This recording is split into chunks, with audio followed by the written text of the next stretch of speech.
how are you? I'm so happy to see you here today. What is art? If you don't know what art is, perhaps we don't know why we're even here having this conversation.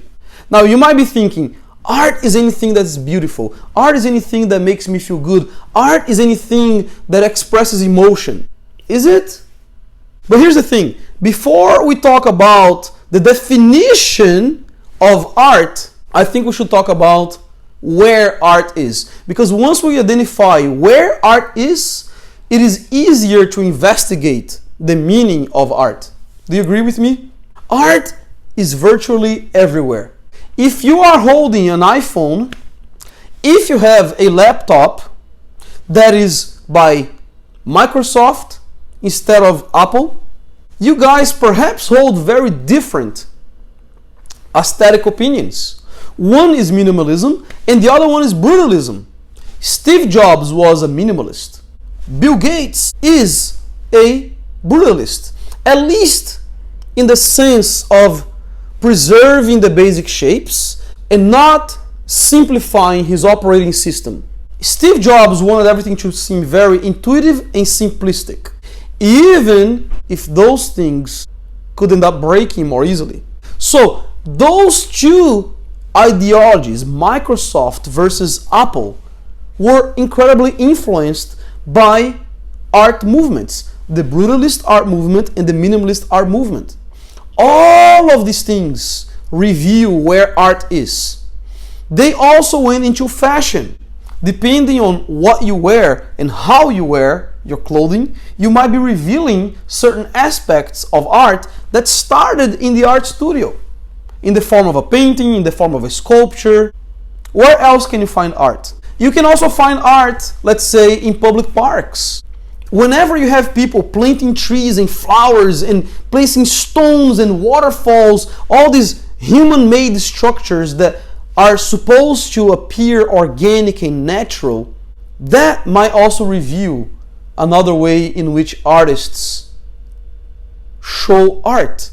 There are many artists, by the way, who make what you call earth art. Entire environments that influence the flow of the water, the growth of trees, and all of these things using the sky, the oceans, entire islands. Anywhere where humans can go and influence aesthetically, you might find art there. Why is this made with this finish and with this gold right here? Is there a reason why? Well, the influence might be Victorian, the influence might be Rococo, the influence might be something that, goes back again to the art studio. And now it has seeped into modern contemporary life. So everything that we do and everywhere we look, we will find art. So what does that say about the definition of art? Can you find some quotes from historical artists, contemporary artists, to try to tap into the definition of what art is? And these quotes define what art meant specifically to these artists. For instance, Van Gogh, for him art was his ideology. For him art was something beyond what existed at the moment. It was very difficult for people to relate to what he had in mind, because what he had in mind was just so revolutionary that most people couldn't follow it. His brother Theo understood him, and there's a quote that Van Gogh said to his brother Theo. He said that there will be an art of the future, an art so beautiful, so lovely, and so young that even if we give up our youth for it, we must gain in serenity by it. For Van Gogh, the definition of art was simply to create something that even if no one understands, you still do because it's important. You still do because you believe in it. His definition was incredibly idealistic. And if the market is any indicator of how right he was, that his art would be the art of the future, well, then we can say that in 1990, his artwork sold for $82.5 million. Remember, the topic today is, what is art? If you were to ask Andy Warhol, what is art for you? He would say, for me, it is to be recognized as a brand. It is to be known by everyone. So fame for Andy Warhol was incredibly important. Andy Warhol would take his shopping cart through the aisles of a supermarket. These brands were able to become more than the product that they represented. They became deity almost, recognized by everyone on earth.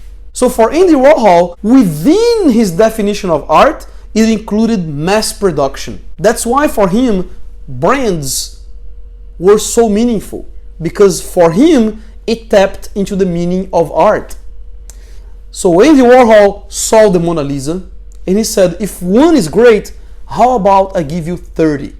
So he created an artwork that showed 30 Mona Lisas, because 30 is always better than one. Going along this whole idea of branding and the definition of art, there's this other artist, his name is Robert Watts. He was always interested in how certain artists became brands. Basically, he was playing with the idea that certain signatures by certain artists are more important than the artwork itself. He made one artwork, for instance, titled Rembrandt Signature, a neon sign of a Rembrandt signature. It's an incredibly important, relevant artwork. Why? Because Robert Watts simply wanted to talk about artists becoming brands. For other artists, it was incredibly important that they connected to an audience. One such artist was Claude Monet. At that time, there was a group of artists who were really interested in discovering how the diffraction of light worked, how the light can break down into many different colors, and how surfaces absorb and reflect via light. For Monet, this constant investigation of how light works was enough for him to be satisfied as an artist. He was interested in finding beauty from natural sunlight. For him, that was the meaning of art. If you go by the dictionary definition of art, what is art? It will say that it is basically artifacts or artworks that will be depicted in the form of a painting, a sculpture, performance art, intended to be appreciated for their beauty and emotional value. See, I'm not sure I can agree 100% with this definition. I truly believe that the definition of art is individual and incredibly subjective. The truth is, art is whatever, whoever identifies as an author, as a maker, wants it to be. For some, a mode of communication. For others, it will be about bringing out what is within. So it really depends on you. What is your definition of art? Because that is what matters the most. I'll see you guys next time. Take care.